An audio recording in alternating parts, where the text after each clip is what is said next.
Is the video thing. I've requested a new laptop from work. Ooh. So hopefully my laptop will be less loud in the future. It's exciting. When I'm having to fight them to get a MacBook. Yeah. Woof. Yeah. Nope.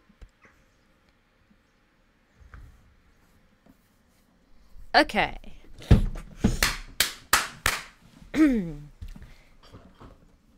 Hello and welcome to another episode of Lexx Education. It's the final episode of year 2.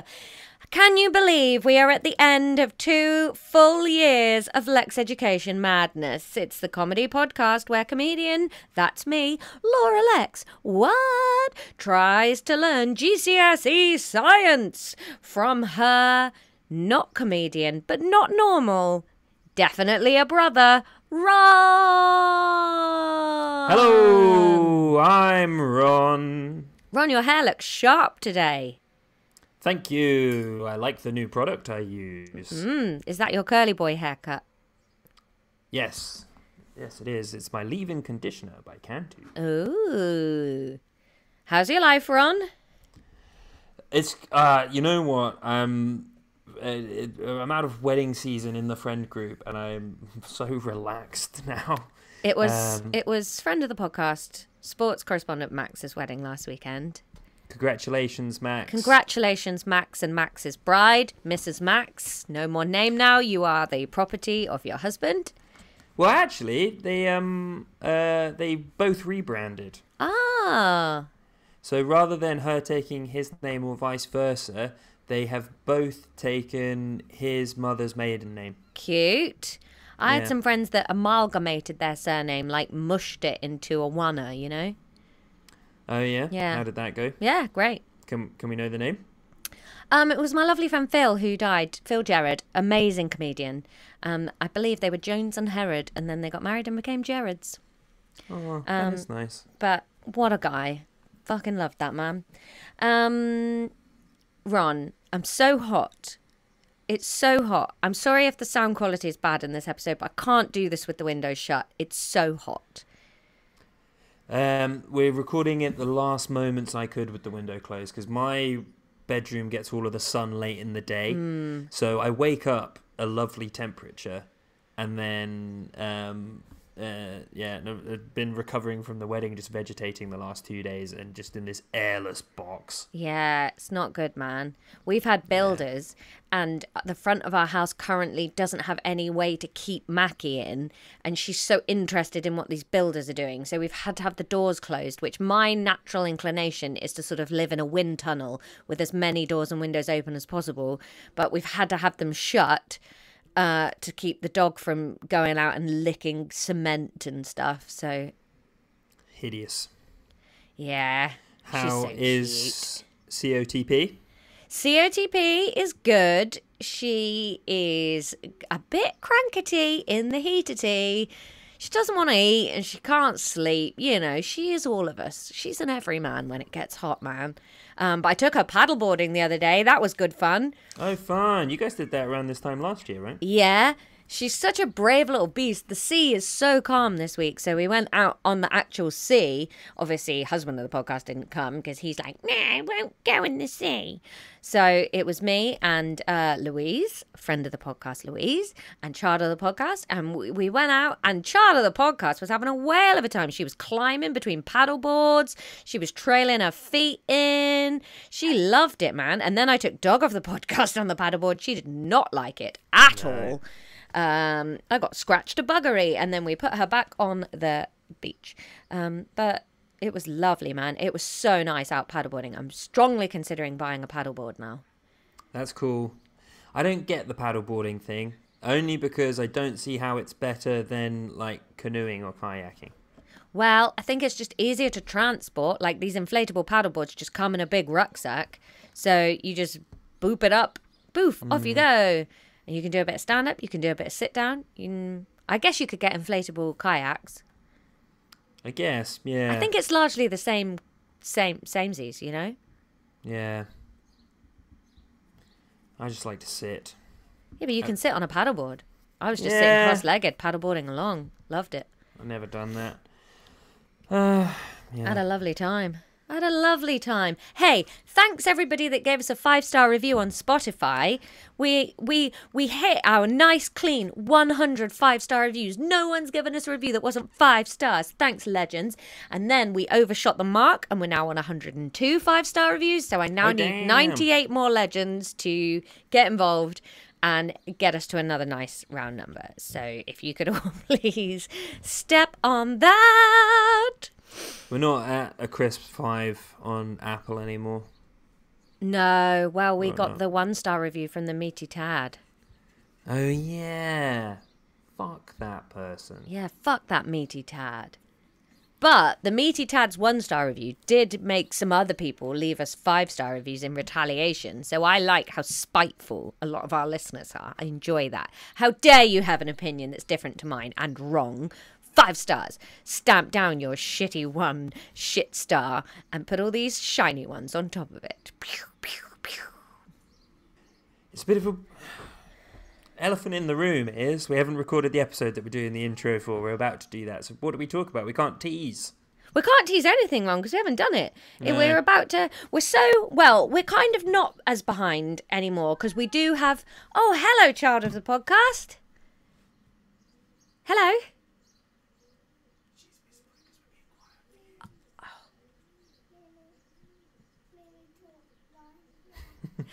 Aw, what do you want to say to Ron? You say hi. She says, hello, Ron. I say hello back. Ron says hello back. Say, I love you. Ron says, love you. She says, love you too. Oh, she actually said, Ron, I love you.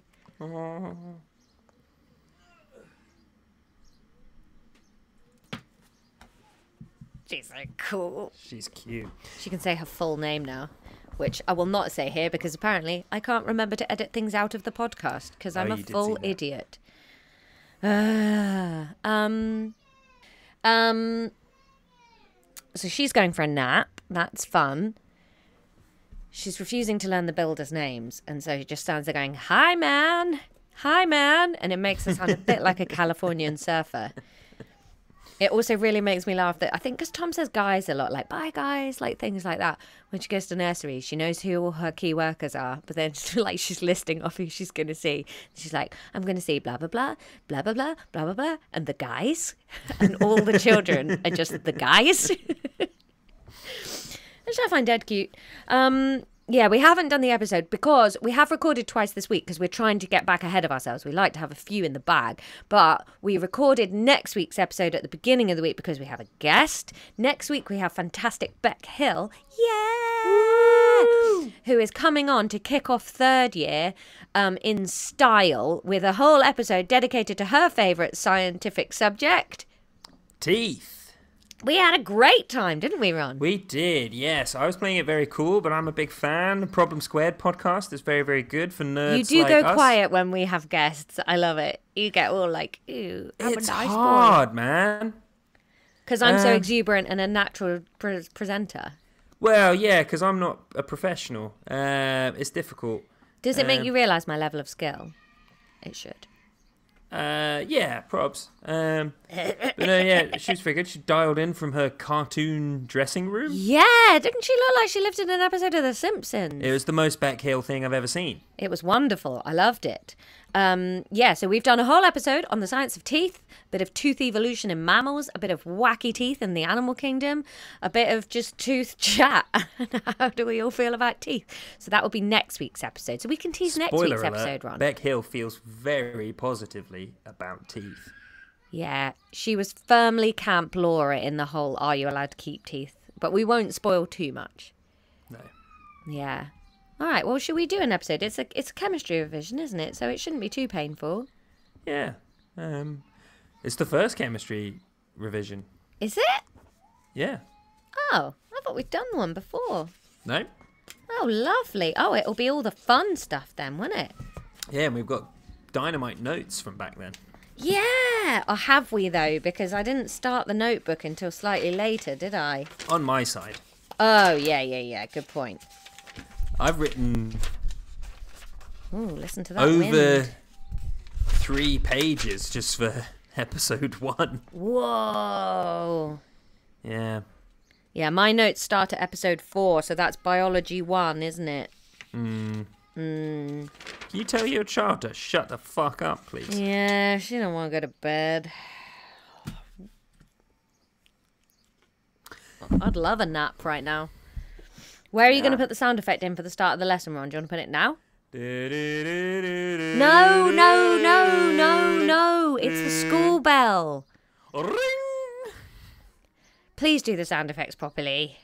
Ring! I'm so stressed about this episode because normally, even when it's a you edit, I add the intros, outros, and those sound effects, and then I check the sound levels and stuff, and then I upload it with the show notes. This week, because I'm leaving for Glastonbury and I won't have my computer, Ron is doing a whole edit unsupervised. I won't listen, and he is uploading it. I'm not going to do the sound effects properly because I don't have the right sound effect. And actually, if you listen back to any of the ones where I've done the intros and outros, I have just ring done something like that. Or sometimes I put in the air horn. Ron, we've hit a point there where people are specifically asking in the Discord, how much is the air horn used this episode? I can't handle it. So I don't know how much we should be using the air horn. I don't use it that much. It's a sound effect. I use absolute mincy sound effects. Bullshit, did someone ask that? They did, actually. Jasper.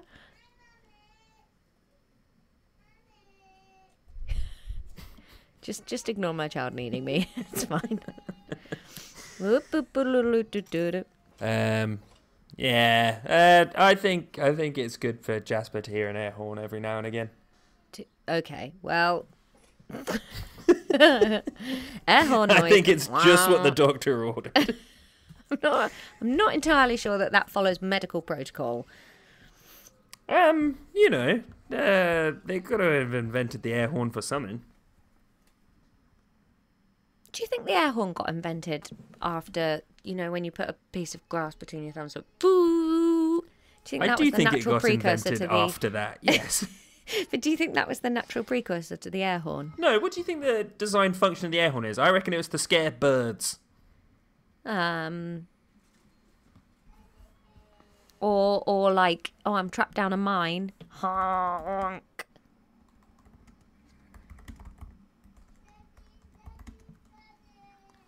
Their air horns are pneumatic devices that create a loud horn noise for signalling purposes. Thanks, the internet. Yeah. Oh, so they're for safety. Safety mainly, not for scaring birds. I win. The scarecrow is for scaring birds. Oh, Laura, where the wedding was at the weekend, I got to use a megaphone for the first time. Whoa. It was a life dream. What, like an iPhone 15 Pro? No. Oh. No, like one of the, hello, riders on. Like speaking through a big cone. Did you have to do your speech through a big cone? No, I did my speech a cappella, if I'm using that right. What, you were like tapping your knees all the way through? No, I didn't need Two other guys behind you going, I first met the groom. Shut up, Ted. No, I did it without assistance. How did your speech go down? Oh, the speech, writing the speech, I absolutely smashed. Edited by husband of the podcast. He did help, yes. Several people asked for copies of it. It went down so well. Aww. I was not good at... I had to keep stopping because I was crying. Did you cry loads? Yeah, loads. I can't wait to watch that video. I'm going to cry watching you cry. What video? Is there no video? Why would it have been videoed? Because people video their weddings, you absolute dipshit. I didn't see anyone take any videos at all. Oh. That's sad. I don't think they thought of that. This is why I should have been invited. This is why I should have been chief bridesmaid. That's frankly embarrassing. Maybe I should become a wedding planner. Hey, how are you doing with book club, by the way? Because of the wedding, I'm very far behind. I'm like and also, halfway you're through not now. reading it, you're listening to it, so you can power through it times. Yeah, and I've listened to it before. Yeah. No, I'm really far behind. Oh, Ron. Yeah. Where are you up to? The wife's just died. Oh, Ron, you're right at the beginning. Yeah. I'm Ron. such a slow reader. And then Sarah picked a book that's 1,000 fucking pages long. Yeah, it's a real saga, man. You need to Yeah. get on that.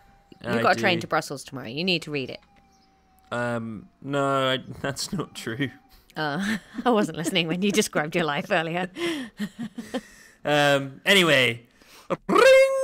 Episode 107. 107, my favourite number. 107 is the magic number. Yes, it is. Laura, it's chemistry revision. Do you remember what we started with on chemistry? El periodico tabla. Yes, which was invented by... Linnaeus. No. Aristotle. No. Fleming. No. Russian lad. Vladivostok. Piranelli. Jacob. Hang on. Are you trying to remember or are you farting? What's happening? Hang on. Are you going to sneeze? I'm tickling you on the video screen with the tissue to make the sneeze come out. Tickle, tickle, tickle, actually tickle, make tickle, my tickle, nose tickle, itch. tickle, tickle, tickle, tickle, tickle, tickle, tickle. Hang on. Stop talking for 1 second, please. Oh, you're trying to think of a pun to get me to remember it.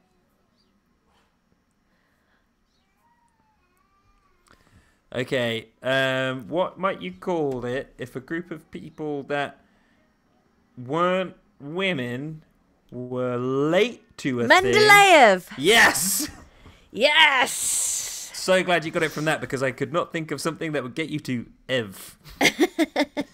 Oh, he was the pea guy. No, that was Mendel. You just should have said the pea guy. I don't remember that. I've remembered that for like 20 years since you Yes, but first he's told not me. the pea guy. Yeah, but it's the same, isn't it? Mendeleev and Mendel. You can hear the similarity though, right? Yeah, the first 2 syllables, but Yeah. but that doesn't mean they're the same person. That would be insane. So talk me through the periodic table, Laura. How does it work? What do all the numbers mean? Right, okay, so you've got columns going from left to right, and you've got rows going from top to bottom. No. It's one of your more embarrassing oversights, I think, that you don't know what a row and a column are. Rows are the top to bottomsies. No, they're not. Yeah, the rows go from top to bottom. There's the top row, and that goes to the bottom. That's fucking unhinged. What And are the you columns go from left to right. That's insane. No. What are you fucking talking about? That's correct. Columns are up-downers. Yeah, but the columns themselves are stacked left to right. Because if the You columns have were going to see that was top an to insane bottom, way they of would saying that. be one stick. You have to see that was an insane way of saying that. The contents of the column goes top to I bottom. think if you were at but the no, Parthenon, listen, if you were at the Parthenon and you saw I this can't column, shout because Charlotte the podcast is trying to go to sleep. Listen. I can shout all I want. Listen, If you were at the- snakehead. if- Listen to me being right. Technically, the contents of the column, the components of the column go top to bottom, but the columns themselves go from left to fucking right. But I think if you went to the Acropolis and you saw the Parthenon and you said to someone, look at those columns going from left to right, they'd say, no, those columns are going from up to down. No, because if you think about that bit in Hercules, you know when he falls over and knocks them all down like dominoes, the feature there is that they are all stacked like in a row. Whereas if you're looking at 1 to 2 shooting columns, then you might think about the fact that they're going up. Your brain works in a baffling way. No, I'm just able to distinguish between the contents of a column and the columns themselves. But this is a... We're literally reading a book all about columns right now, Ron. Oh, yeah, I can't stand... I've started skipping the cathedral descriptions. I really like them. I think I want to be a mason. You have Apart a from the boring times soul. that they describe how coughing everybody is that works on the cathedral. Yeah, a lot of dust in the old lungs. Yeah. And when he killed that lad with a hammer... Worth. Yeah. Anyway, so the first... So each square is an... What are they called? An element. Yep. It has a letter which describes the element. So, for example, hydrogen is the first one. What letter is that? That's H. What letter is gold? Is it AG for gold? That's silver. That's silver. Gold. AU. Because most gold is found in Australia.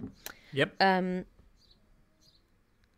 So then top right, you've got the atomic number. I think, is that the number of neutrons it has? Electrons? Protons? What's the atomic number, Ron? What if you had to submit a guess for a pub quiz? What would you say? What defines the Electrons. element? What's Electron. an ion? An ion is when the number of neutrons has changed. What's an isotope?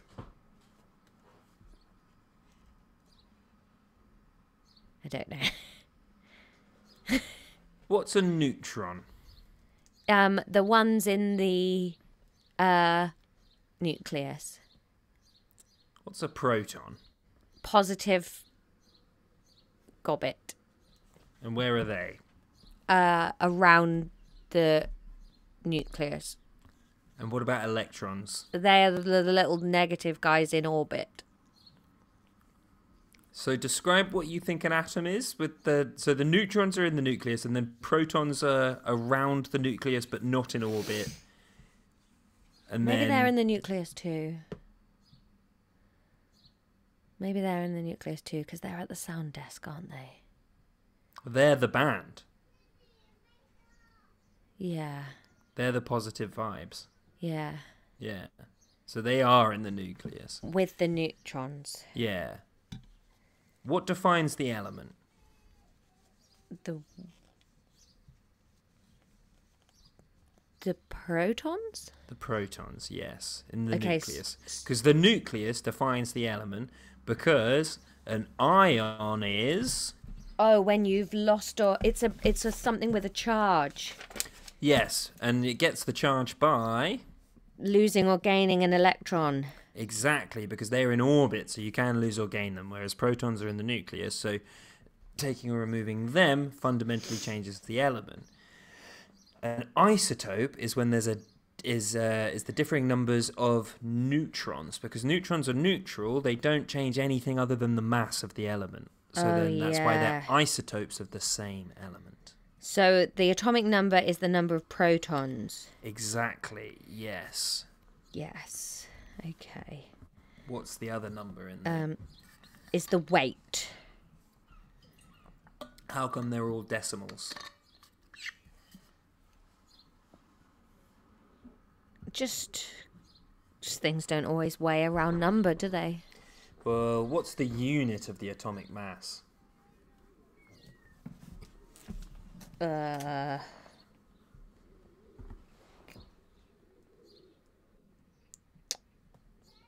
Micrograms? What's a microgram? A thing I just made up. Hubris, no you didn't. Oh. Is it a microgram? No, because a microgram, there's only 1,000 micrograms to a gram. Right. So, for example, if that was true, and it was micrograms, for an element like uranium, there'd be fewer than 5 atoms per gram. That's a big atom. Far too big, I'd say. Yeah, that's not feasible. No. Would you like to try again? Kilogram. No. No, that's thing. fucking insane. A mini microgram. A Milligram. Milligram? A No. nanogram. Oh, I've got my micros. Milligram would be less than 5 uraniums. Microgram would be less than 2,000, but still not that. No. Okay. Look at hydrogen. Yeah. What's the atomic mass of that?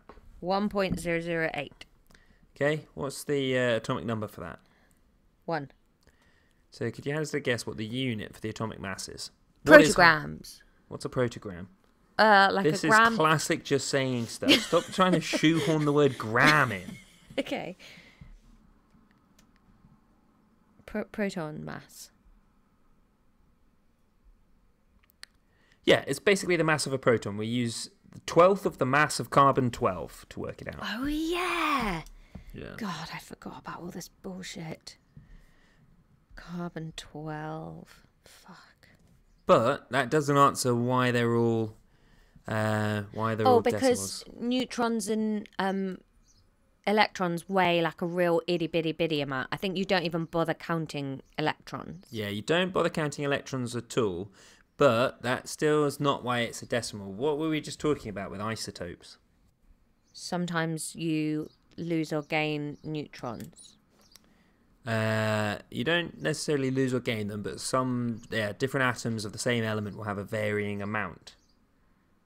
So this is an average? This is an average, yes. Yes.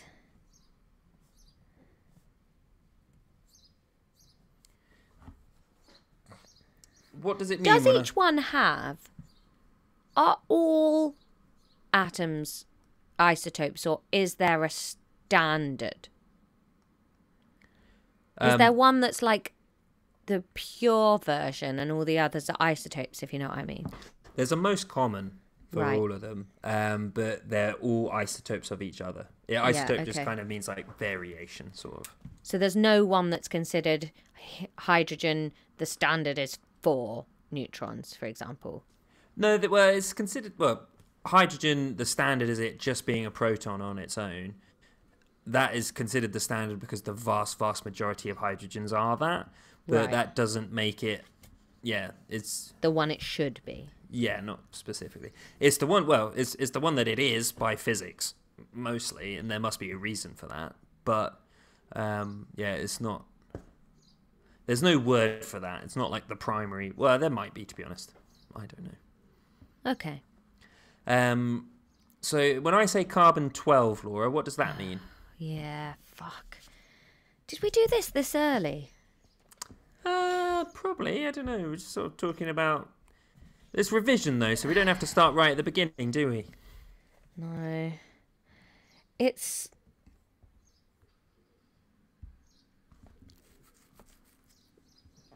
Oh,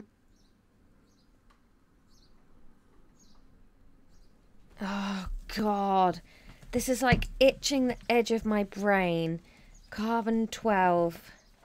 There was like a big sum that you did if you times it all up and then divided it down, and that gave you like a base.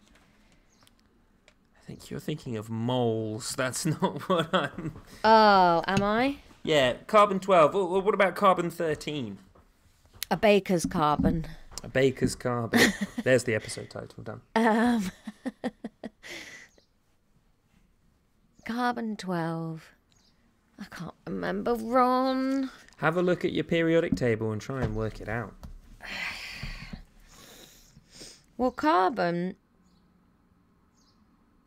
is 12.01 for an atomic number of 6. Group 14. Yep. So what do you think the difference between carbon-12 and carbon-13 is?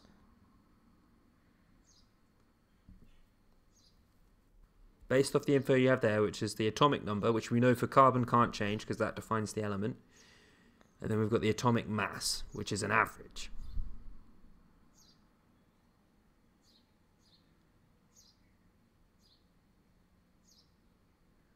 This is where I would put in the cricket sound effect. I don't have to because the birds are doing it quite well. You have 2 available bits of information, Laura.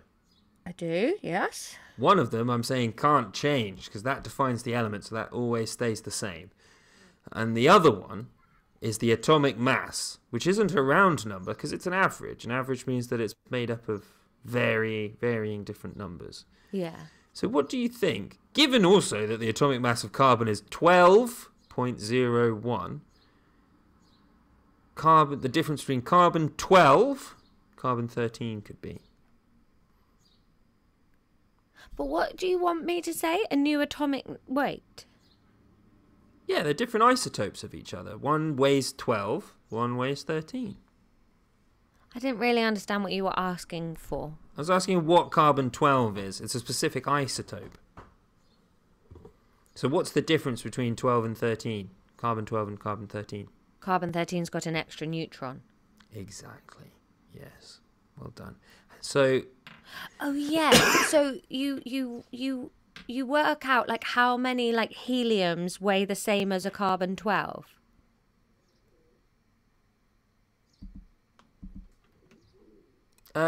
That's just where they get the atomic mass from, yeah. Okay. I can't carbon remember what 12 the original question was that we were trying to work out. I was asking you what carbon 12 was. It's an isotope. Yeah, that weighs 12. Yeah. Laura, how many neutrons are there in some zinc 65? 65.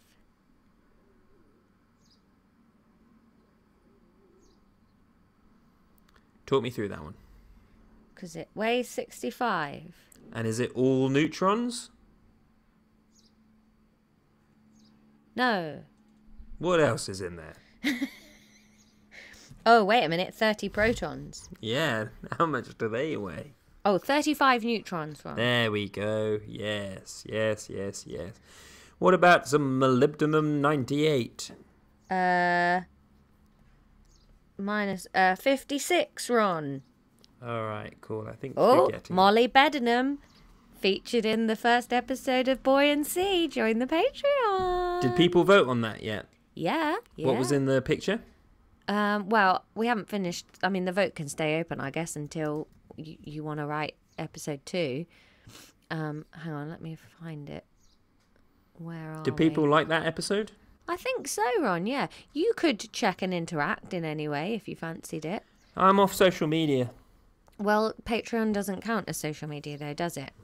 And neither does No. Discord, really. So at the moment, the painting being of Kotu Brown herself is on 55%. In second place is a beaver. Maybe we'll combine the two. Have it be of Kotu Brown's beaver. Oh, no. What if Kotu Brown's been a beaver this whole time? No, I'm talking about a badge. No, Ron. Please don't make it a sexy story. Our podcast is already weird without us reading sexy stories to each other. Us as siblings wrote a porno.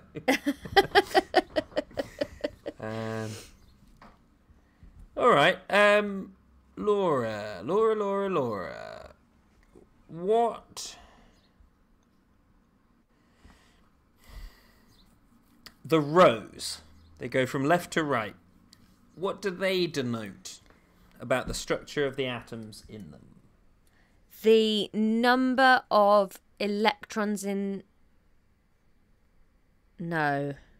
You pull that thread, you're not a million miles away. I was going to say the number of electrons in the outer shell. That's not quite right, but you're thinking about shells, and I'm really proud The of number you. of shells they have. Yes, Laura! Laura! It's the number of shells they have. Well done. Well done indeed. Great. And then the columns that they're in, these are called groups. Why are they organised like that? Is it similarly behaving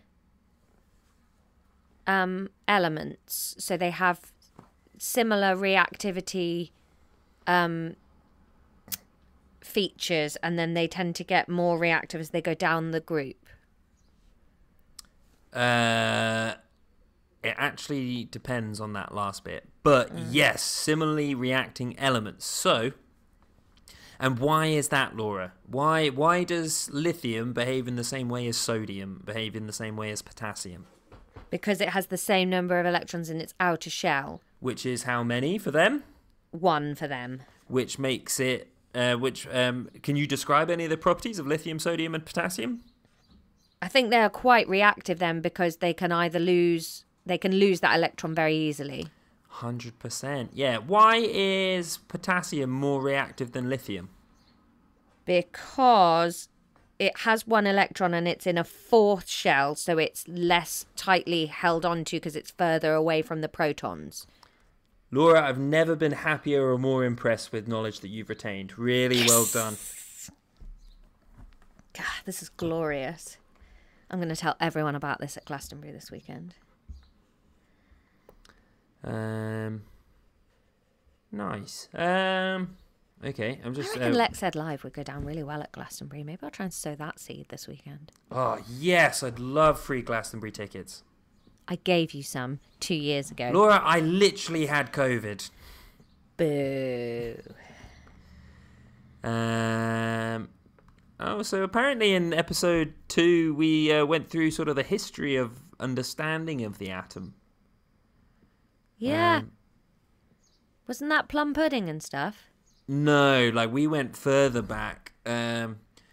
In ancient Indian philosophy, it says here in my own notes. I remember you telling me all about this because you wasted so much of my focus by telling me stuff that wasn't true. Oh, yeah. This was your approach early doors. You'd be like, here's what we used to think it was, and then my brain would go, it's a plum pudding. And then here I am 2 years later, like, plum pudding, plum pudding. Plum pudding actually is in the syllabus, though. The ancient Indian stuff. Oh, yeah. No, but I think, to be fair, I was trying to give some less white boy context to everything that was going on. Yeah. Do you remember how much you used to care back then, Ron? Yeah, and then I get complained at for caring because you're like, don't tell me things that aren't literally in the syllabus because I have a rotten fart in my head. Yeah, but I think the listeners like it. Yeah. I think they probably did.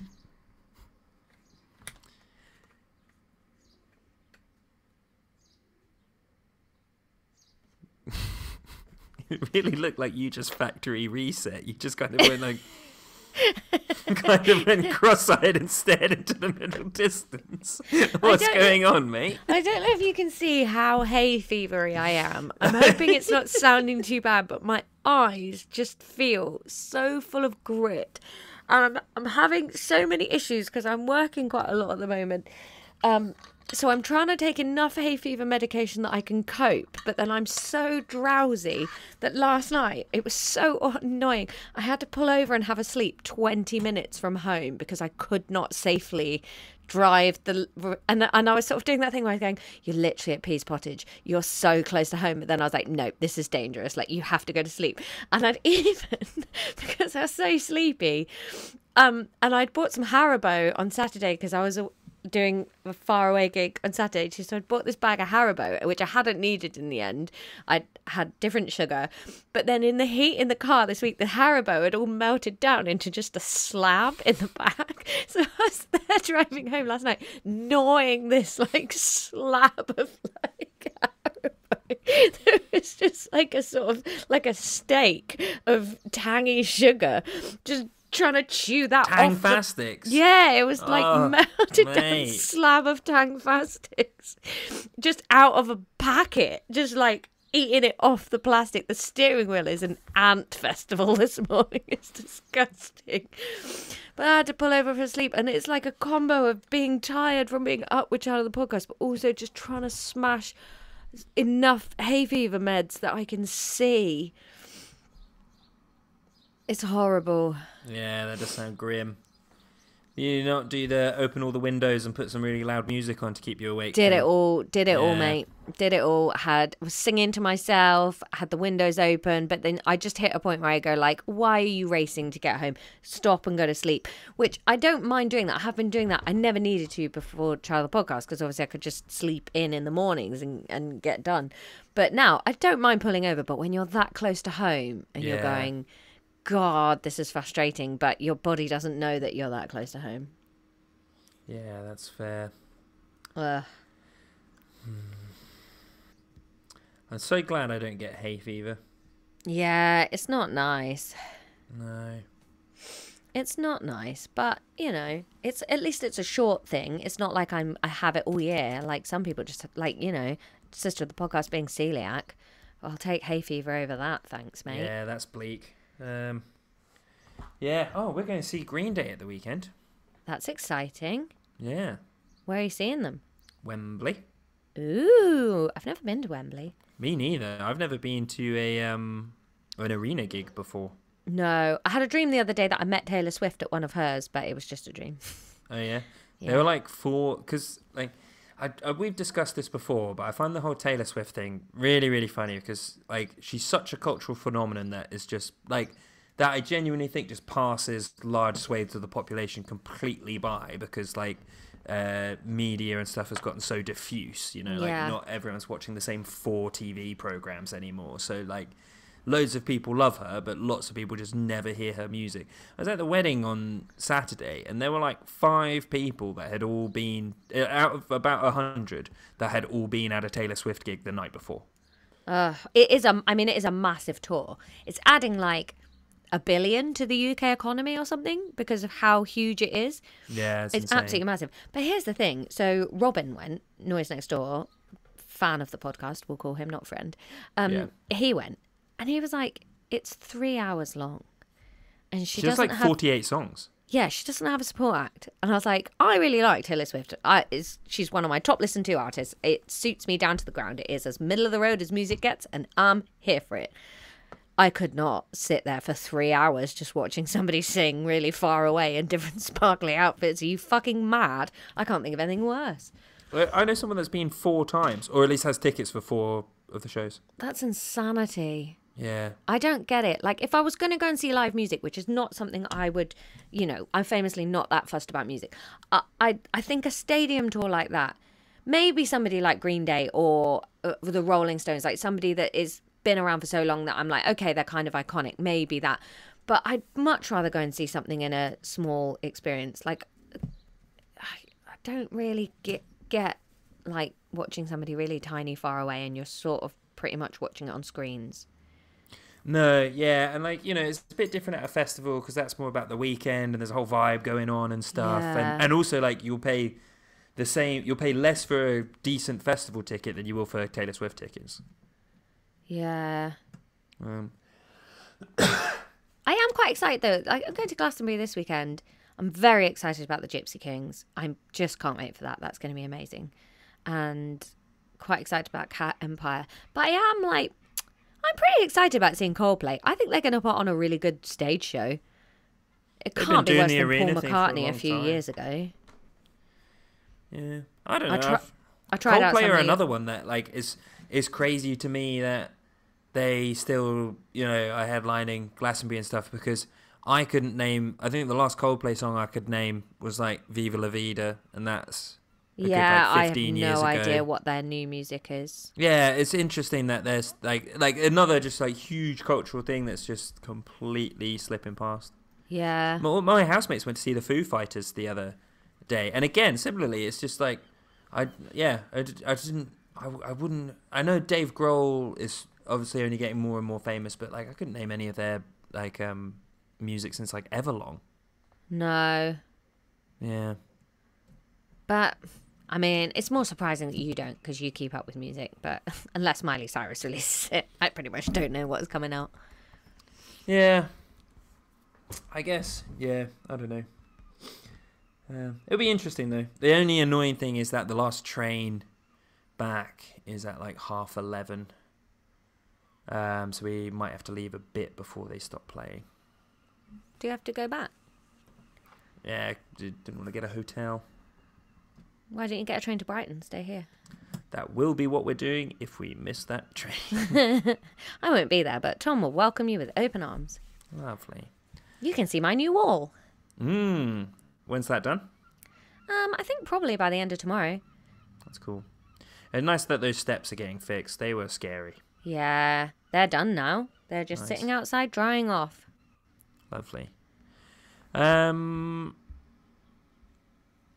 So.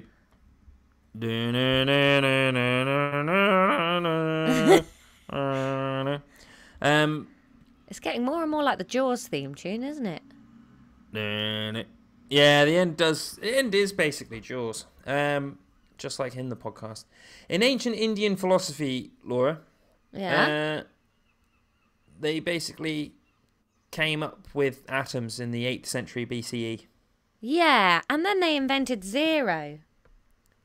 Maybe. The Vedic sage Aruni said particles too small to be seen massed together into the substance and objects of experience, which is kind of insane. There were a few different schools of thought that progressed in India over the next few centuries, mainly differing in how many different atoms they thought there were. 4 representing the 4 elements, or 25. Well, pretty good guesses. Those would have been my 2 guesses had you asked. Then, a couple of hundred years later, the Greeks started talking about it. There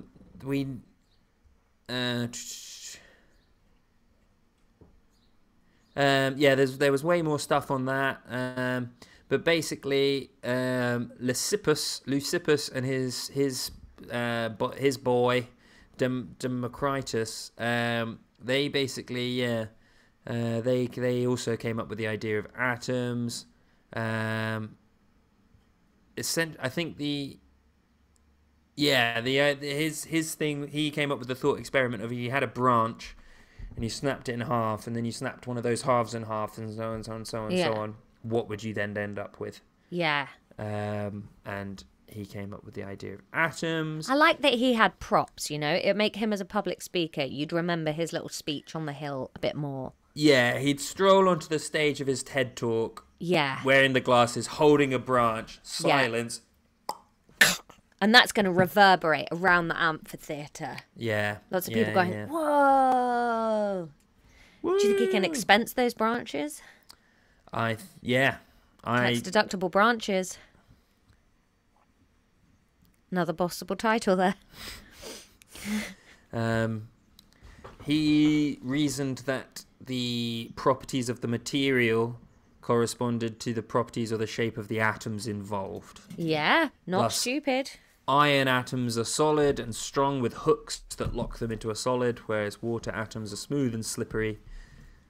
Salt atoms, because of their taste, are sharp and pointed. Not correct, but not thick.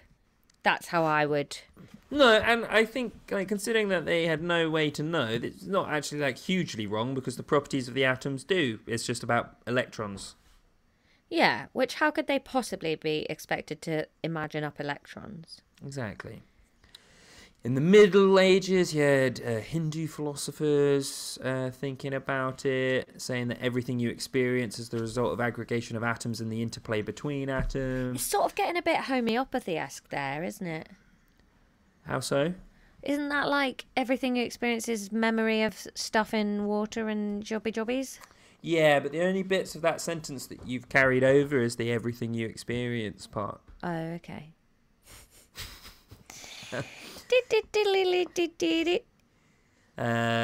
Medieval Buddhists considered atoms to be point-sized, durationless, and made of energy, which is very, very interesting that they thought they were made of energy, because that's essentially relativity. Yeah, it's kind of fascinating that they even had a concept of energy. Yeah. Medieval Muslim theologians were talking about how atoms were the only perpetual thing in the universe and everything else was just accidental or only occurred due to God. Wrong! Yeah, wrongo. If your science has God in it, it's not science anymore. Yeah. I've lost my red glue stick.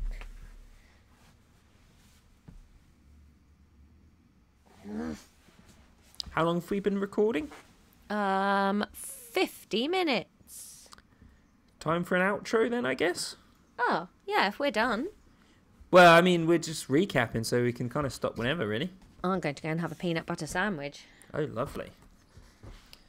Can you do the other sting?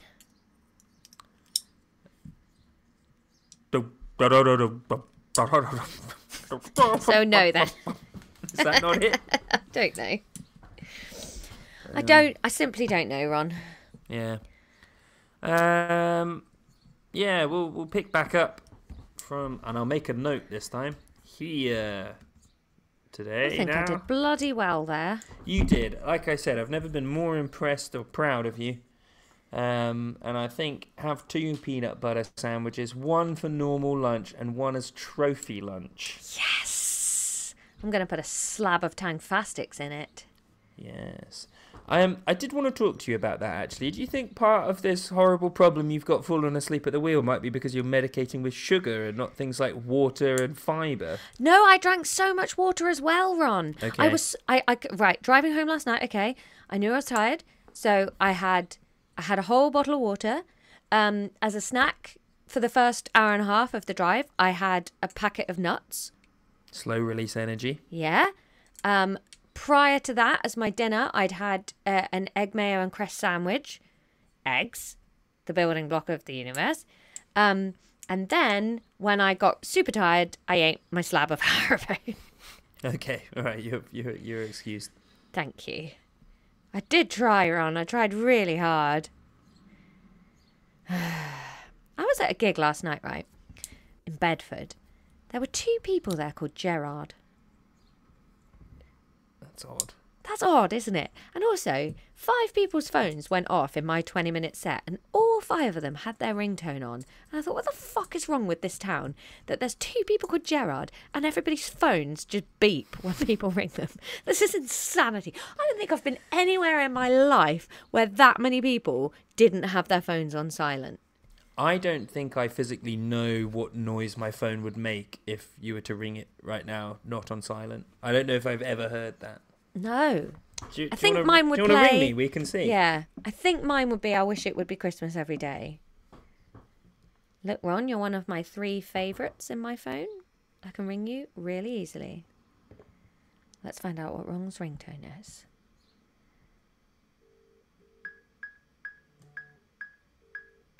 Oh, that's horrible. God, that's annoying. That's really annoying. Okay, you try me. I'll see what mine is. I've got a new phone, Ron, and I've put it in this really, really big case so that if I drop it, when I drop it, it won't smash.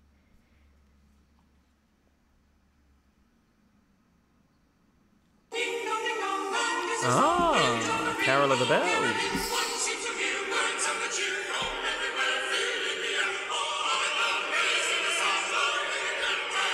Because I love Christmas. It's good. It's good. You had to leave the video to do that, huh? Apparently so. Yeah.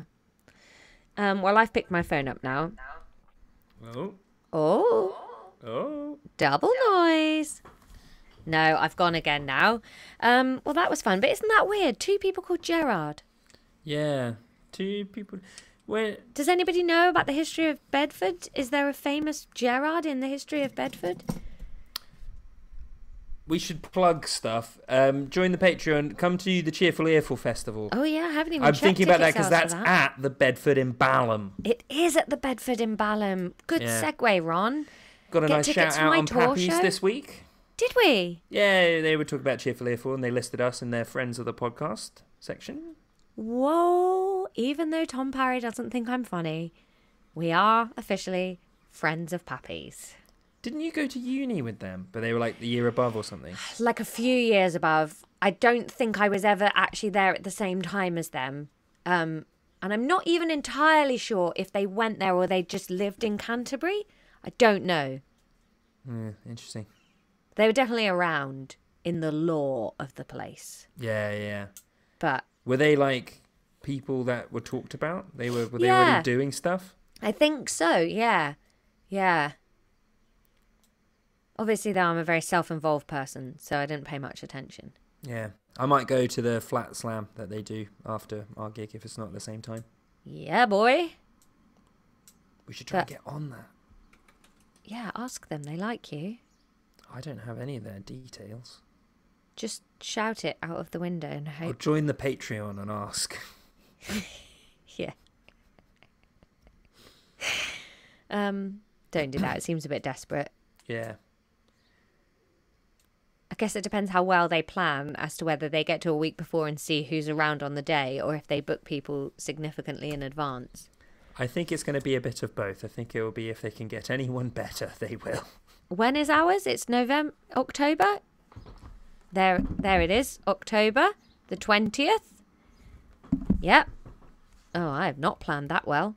Oh, Ron, there's a good chance Child of the Podcast will be our guest on that episode. Because by the looks of it, Tom is not home. Okay. Listen, do that, everyone. I'm going to go to Glastonbury now. Well, actually, first of all, I'm going to go to M&S and buy some cocktails to take to Glastonbury. And then I'm going to go to Glastonbury. Ron, you're typing? What are you typing about? It's just they're on at the same day, so I can do both. Great. What time are they on? Could get tickets. 8:15. Everyone. Oh, that's a decent time. You've got time for a dinner after hours and a chill, and then you can go. Trusty Hogs are there. They're famous. Catherine Bohart and Helen Bauer. We love them. Yeah. Who else do we know? My Mate Bought a Toaster. You were on that. Zoe Lyons is there, by the looks. I love Zoe. What was Stephen? Yeah, they're doing their podcast. I finally got round to listening to the Adam and Joe Christmas special this week. Stephen? Margaret Caborn-Smith from one of my favourite podcasts is there. Is she doing Crush? She is doing Crushed. Yeah. Yeah. Oh, Lexx Education also there. That's all of the ones that I've... Oh, Abigail Lyre's there with Neurodivergent Moments. Oh, there's so many friends of the podcast. Yeah. What a great festival. Well, I'm looking forward to it.